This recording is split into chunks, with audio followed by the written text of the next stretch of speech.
میرا نام فائزہ ہے۔ میری عمر 30 سال ہو چکی تھی۔ میرے بابا اس دنیا میں نہیں تھے۔ میرا بڑا بھائی ایک مشہور درزی تھا جو بہت ہی پیارے کپڑے سیا کرتا تھا، لیکن کسی نے اس کے ہنر کو نہیں پہچانا اور کئی سال تک وہ ادھر ادھر دھکے کھاتا رہا۔ لیکن پھر جانے اس نے کیا چکر چلایا کہ پورے محلے کا سب سے مشہور درزی بن گیا۔ اس کے نام سے ایک ایسی بات مشہور ہو گئی تھی جس پر یقین کرنا بھی کوئی آسان کام نہیں تھا۔ میرا بھائی شروع سے ہی بہنوں جیسا بھائی تھا۔ بہنوں جیسے بھائی سے میرا مطلب یہ کہ وہ ہمارے ساتھ بچپن میں کھیلا بھی کرتا تھا، اور میری ایک بہن اور بھی تھی جس کی ہم نے شادی کروا دی تھی۔ کبھی کبھی ہمارے بال بھی بنایا کرتا تھا۔ اسے زیادہ پتا ہوتا کہ کس کلر کے سوٹ کے ساتھ کس کلر کا دوپٹہ چلے گا۔ میں اس کے ساتھ بیٹھ جاتی تو اپنے دکھ کی بات بھی کر لیتی تو دل کو بہت سکون ملتا۔ لیکن کچھ دنوں سے وہ بہت بدل گیا تھا۔ اس کی وجہ شہرت تھی۔ دور دور سے لوگ آتے اور آ کر اس سے کپڑے سلواتے۔ میرے بھائی نے گھر میں ایک ایسا کمرہ بنا رکھا تھا جہاں بیٹھ کر وہ ساری رات کپڑے سیا کرتا تھا، لیکن اس کمرے میں کسی کو بھی جانے کی اجازت نہیں تھی۔ یہاں تک کہ صفائی کرنے کے لیے بھی وہ ہمیں اندر نہ آنے دیتا، بلکہ اپنے کمرے کی صفائی خود ہی کرتا۔ کبھی کبھی وہ رات کو ہی سو جاتا۔ ہم کھانا دروازے پر رکھ دیتے۔ اس کی حرکتوں پر کبھی کبھار ہمیں غصہ آ جاتا تو کبھی رحم بھی، کہ وہ بیچارہ یہ سب ہمارے لیے ہی کر رہا ہے۔ رات بھر بیٹھ کر کپڑے سیتا، لیکن پھر جب ہم نے محلے میں اس کے بارے میں کچھ باتیں سنی تو ہمیں بہت حیرانگی ہوئی۔ بات یہ تھی کہ میرا بھائی درزی رشید جس بھی کنواری لڑکی کے کپڑے سیتا ہے، اگلے ہی دن اس کی شادی ہو جاتی ہے۔ اب اس معاشرے میں رہتے ہیں جہاں کسی نئی انوکھی بات کا پہلے بہت مذاق بنایا جاتا ہے، لیکن پھر لوگ اس بات کو مان لیتے ہیں۔ شروع میں اس بات کا بھی بہت مذاق بنایا گیا، لیکن اب تو لوگ ایسے ہو گئے تھے جیسے میرا بھائی رشتہ کروانے والا پیر ہے جس کے پاس دور دور سے لڑکیاں آنے لگیں۔ وہ جس بھی لڑکی کے کپڑے سیتا اس کا جلد ہی رشتہ ہو جاتا۔ لیکن ہمارا بھائی مجھ سے، میری امی یا میری بڑی بہن سے اس معاملے میں کوئی بات نہیں کرتا تھا۔ کچھ پوچھنا چاہتے تو وہ ہمیں جواب نہ دیتا، زیادہ پوچھتے تو غصہ ہوتا یا ڈانٹ بھی دیتا کہ اپنے کام سے کام رکھو۔ ایک دن صبح ہمارے گھر ایک لڑکی اور اس کی ماں آ گئی۔ ان کے ہاتھ میں مٹھائی کا ڈبہ تھا اور وہ کچھ پھل بھی لائی تھی۔ کہنے لگی آپ کے بیٹے نے تو کمال کر دیا۔ میری بیٹی کی عمر 28 سال ہو گئی تھی، کوئی رشتہ نہیں آتا تھا، لیکن جیسے ہی آپ کے بیٹے سے 2-4 جوڑے سلوائے اس کی شادی ہو گئی اور ہم آپ کو مٹھائی دینے آئے ہیں۔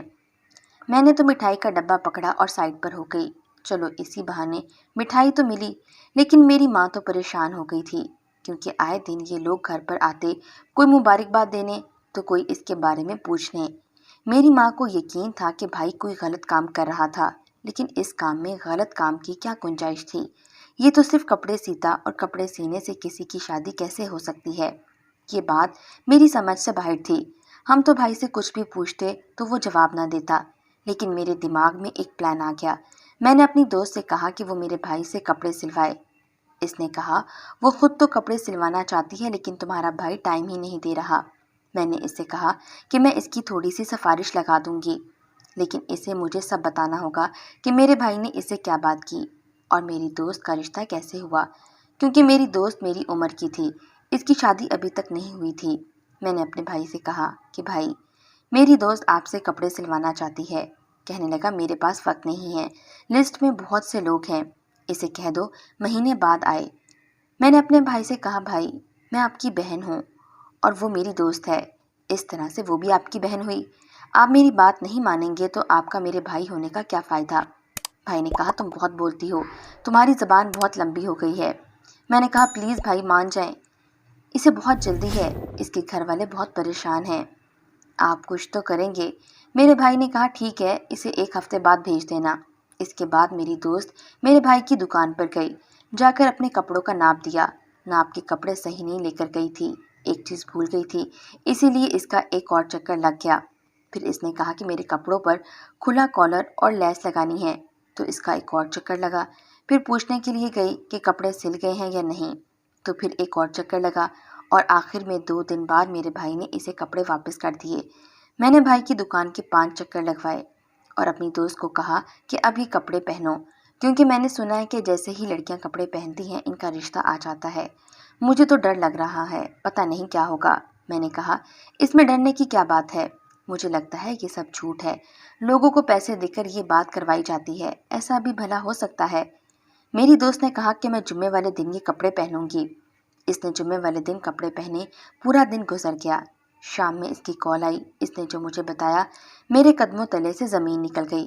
اس نے کہا کہ میرے لیے بہت ہی اچھا رشتہ آیا ہے، میرے گھر والوں کو بھی رشتہ پسند آ گیا ہے اور مجھے بھی۔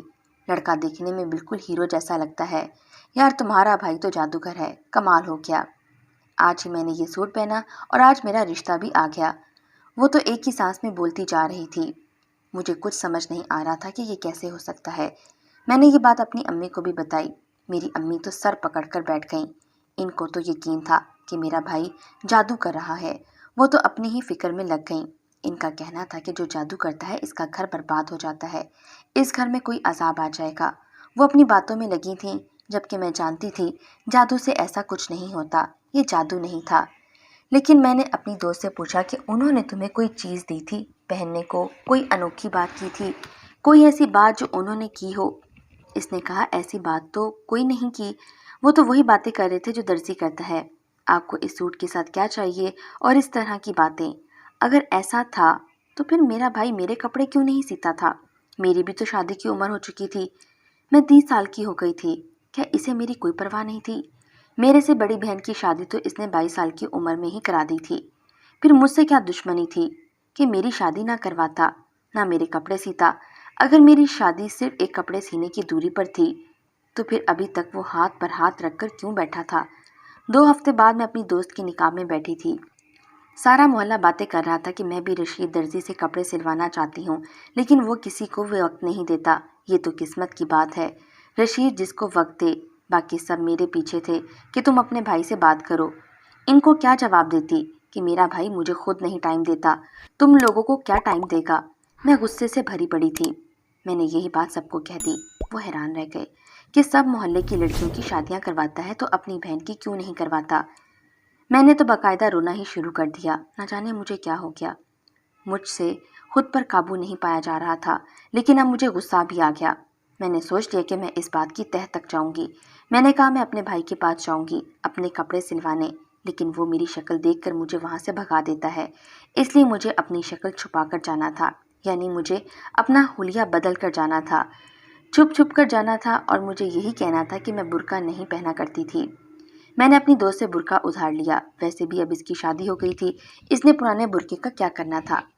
میں نے اپنی آواز بھی تھوڑی بدل لی تھی، اس لیے منہ کے اندر روئی رکھ لی، نقاب اوڑھ کر اپنے بھائی کی دکان پر چلی گئی۔ اس نے کہا میں آپ کو ٹائم نہیں دے سکتا۔ میں نے منتیں ترلے کرنا شروع کر دیے کہ میں بڑی پریشان ہوں، میری عمر نکلتی جا رہی ہے، مہربانی کرو اور میری شادی کروا دو۔ میرے بھائی نے کہا کہ میں شادیاں نہیں کرواتا، میں صرف کپڑے سیتا ہوں، باقی آپ کی قسمت ہے۔ میں نے کہا ٹھیک ہے، میرے کپڑے سی دو۔ پیسوں کی کمی ہمارے پاس نہیں تھی، میرا بھائی دھڑا دھڑ پیسے کما رہا تھا۔ میں نے اپنی امی سے پیسے لے لیے اور پہنچ گئی۔ 7 کپڑوں کا ناپ بھی تھا۔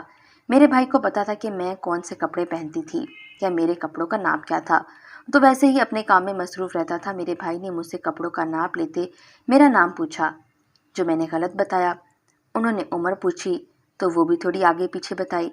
پھر پوچھا آپ کی فیملی میں کون کون ہیں، آپ کیا کرتی ہیں، سارا کچھ پوچھ رہا تھا۔ میں نے سب کچھ بتایا۔ کوئی درزی ویسے تو اتنی تفصیل نہیں پوچھتا، لیکن باتوں باتوں سے وہ بات نکال رہا تھا اور بڑے طریقے سے یہ ساری باتیں مجھ سے پوچھ رہا تھا۔ اس نے باتوں ہی باتوں میں مجھ سے میرا فون نمبر، تعلیم کتنی ہے، پڑھائی کیا ہے، سارا کچھ پوچھ لیا۔ پھر یہ کہنے لگا کہ آج کل تو رشتوں کی بڑی کمی ہے، رشتے ہو ہی نہیں رہے، یا لڑکیوں کی فرمائشیں بھی اتنی ہوتی ہیں، آپ کو کس قسم کا لڑکا پسند ہے؟ باتوں ہی باتوں میں جانے کیوں مجھ سے ساری باتیں پوچھ رہا تھا، کیونکہ میں بھیس بدلے کھڑی تھی، ویسے ہی ڈری ہوئی تھی۔ میں بھی سارا کچھ بتاتی جا رہی تھی۔ اس نے کہا آپ کے کپڑے میں 2-4 دن میں سی دوں گا، اس لیے آپ 4 دن بعد آئیے گا۔ انہیں کہا اگر کپڑے جلدی مل جائیں تو؟ اس نے کہا بیچ میں چکر لگا لیجیے گا۔ اگلے چکر میں بھی اس نے مجھ سے ایسی ہی باتیں کیں۔ 4 دن بعد اس نے مجھے کپڑے واپس کرنے کا دن بتایا۔ اس بیچ مجھے یہ تجسس تھا کہ اس کمرے میں وہ کیا کرتا ہے۔ میں نے کسی طرح اس کمرے کی کھڑکی کو اندر سے کھول دیا اور پھر بھائی کے کمرے کو جب لاک لگا کر وہ اپنی دکان پر گیا تو کھڑکی کھول کر کمرے میں داخل ہو گئی۔ میں حیران تھی کہ اس کمرے میں ایسی کوئی انہونی چیز نہیں دیکھی جس سے میں کچھ اندازہ لگاتی۔ وہاں 2 مشینیں پڑی تھیں اور ایک پردہ لگا تھا۔